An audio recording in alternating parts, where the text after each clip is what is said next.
Hi friends, welcome back to our channel AL Foodology. வீடியோக்குள்ள போறதுக்கு முன்னாடி மறக்காம நம்ம சேனலை சப்ஸ்கிரைப் பண்ணிட்டு பக்கத்துல இருக்கிற பெல் ஐகான் பிரஸ் பண்ணி ஆல் ஆப்ஷன் செலக்ட் பண்ணிக்கங்க.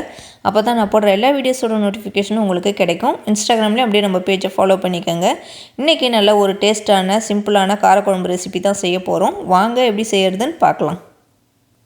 ஒரு pan வச்சுக்கலாம். அது கொஞ்சம் ஹீட்டான பிறகு ஒரு 3 டேபிள் ஸ்பூன் அளவுக்கு நல்லெண்ணெய் சேர்த்துக்கலாம். இந்த காரக்குழம்பு நல்லெண்ணெயில் செய்கிறப்போ நல்லா டேஸ்ட்டாக இருக்கும். எண்ணெய் கொஞ்சம் எக்ஸ்ட்ரா சேர்த்துக்கங்க. ஆயில் ஹீட்டான பிறகு ஒரு தாளிக்கிறதுக்கு ஒரு 1/4 டீஸ்பூன் வெந்தயம், 1/4 டீஸ்பூன் கடுகு சேர்த்துக்குவோம். கூடவே கொஞ்சம் கருவேப்பிலையும் சேர்த்துக்கலாம்.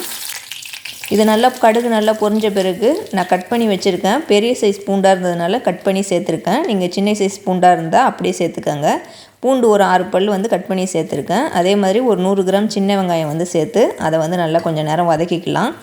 சின்ன வெங்காயம் நல்லா கொஞ்சம் கலர் மாதிரி வதங்குற அளவுக்கு வதக்கிக்கங்க. இந்த காரக்குழம்புக்கு சின்ன வெங்காயம் சேர்க்குறப்போ நல்லா டேஸ்ட்டாக இருக்கும். வெங்காயம் நல்லா கொஞ்சம் கலர் மாதிரி வந்த பிறகு நான் 2 கத்திரிக்காய் கட் பண்ணி வச்சுருக்கேன். அதையும் சேர்த்து எண்ணெயிலே நல்லா வதக்கிக்கிறேன். கத்திரிக்காய் நல்லா எண்ணெயிலே வதங்குறப்போ நல்லா டேஸ்ட்டாக இருக்கும். அதனால் அதை வதக்கி விட்டுக்கலாம். கத்திரிக்காய் வதங்கிட்டு இருக்க நேரத்தில் நம்ம குழம்பு கரைச்சிக்கலாம். நான் ஒரு சின்ன லெமன் சைஸ் புளி எடுத்து கரைச்சி வச்சுருக்கேன். அதில் 1/4 டீஸ்பூன் அளவுக்கு மஞ்சள் தூள், 1 டீஸ்பூன் அளவுக்கு தனி மிளகாய் தூள் சேர்த்துருக்கேன். ஒரு 3 டீஸ்பூன் அளவுக்கு குழம்பு மசாலா தூள், அதாவது நம்ம கொத்தமல்லி தூள் மசாலா வச்சு அரைப்போம், அந்த தூள் சேர்த்துருக்கேன். இப்போ டேஸ்ட்டுக்கு உப்பு சேர்த்துக்கிறேன். இந்த தடவை நான் குழம்பு கரைச்சி தான் செய்கிறேன். அதனால் எல்லாத்தையுமே இதில் சேர்த்துக்கிறேன். சாப் பண்ணி வச்சுருக்க ஒரு தக்காளி சேர்த்துருக்கேன். இப்போ இது எல்லாத்தையும் சேர்த்து நல்லா மிக்ஸ் பண்ணி கரைச்சிக்கலாம். இது மாதிரி கையிலே நல்லா தக்காளி பழத்தெல்லாம் நல்லா புழிஞ்சு விட்டு நல்லா பழமான தக்காளி எடுத்துக்கோங்க. இது மாதிரி கரைச்சி எடுத்து வச்சுக்கலாம். கத்திரிக்காய் எண்ணெயிலே நல்லா வெந்து விடுச்சு பாருங்கள்.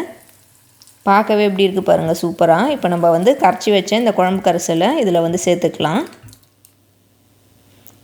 இதிலே கொஞ்சமாக நான் தண்ணியும் சேர்த்துக்கிறேன் அந்த பவுலில் சேர்த்து. இப்போ எல்லாத்தையும் ஒன்றா நல்லா நம்ம மிக்ஸ் பண்ணி விட்டுக்கலாம்.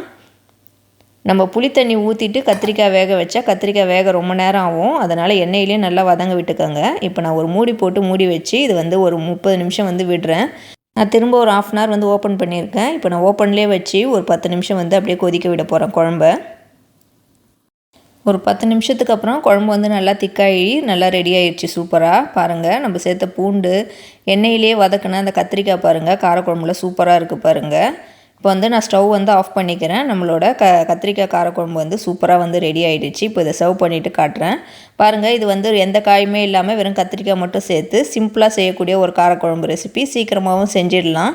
ஏன்னா நம்ம எல்லாத்தையும் ஒன்றா நல்லா கரைச்சி செய்கிறோம். நல்லா டேஸ்ட்டாகவும் இருக்கும். இது கூட நம்ம பாயில்டு எக்கோ எதனா காய்பொரியோட வச்சு சாப்பிட்றப்போ நல்லா டேஸ்ட்டாக சூப்பராக இருக்கும். இது எல்லாருக்குமே கண்டிப்பாக தெரிஞ்சிருக்கும். பிகினர்ஸ்க்கு கண்டிப்பாக இந்த குழம்பு யூஸ் ஆகும். சிம்பிளாக செய்யக்கூடிய குழம்பு. நீங்களும் இந்த குழம்பு செஞ்சு பார்த்துட்டு எப்படி இருந்துச்சுன்னு கமெண்ட் பண்ணுங்கள். இந்த வீடியோ உங்களுக்கு பிடிச்சிருக்கும்னு நினைக்கிறேன். பிடிச்சிருந்தா லைக் பண்ணிக்கோங்க. இந்த வீடியோ உங்கள் ஃப்ரெண்ட்ஸ் அண்ட் ஃபேமிலிஸ்க்கும் ஷேர் பண்ணி விடுங்க. நம்ம AL ஃபுடாலஜி சேனலில் இது வரைக்கும் சப்ஸ்கிரைப் பண்ணாமல் பார்த்துட்டு இருக்கோங்க. மறக்காமல் சப்ஸ்கிரைப் பண்ணிவிட்டு பக்கத்தில் இருக்கிற பெல் ஐக்கானை ப்ரெஸ் பண்ணிக்கோங்க. தேங்க்யூ ஃபார் வாட்சிங்.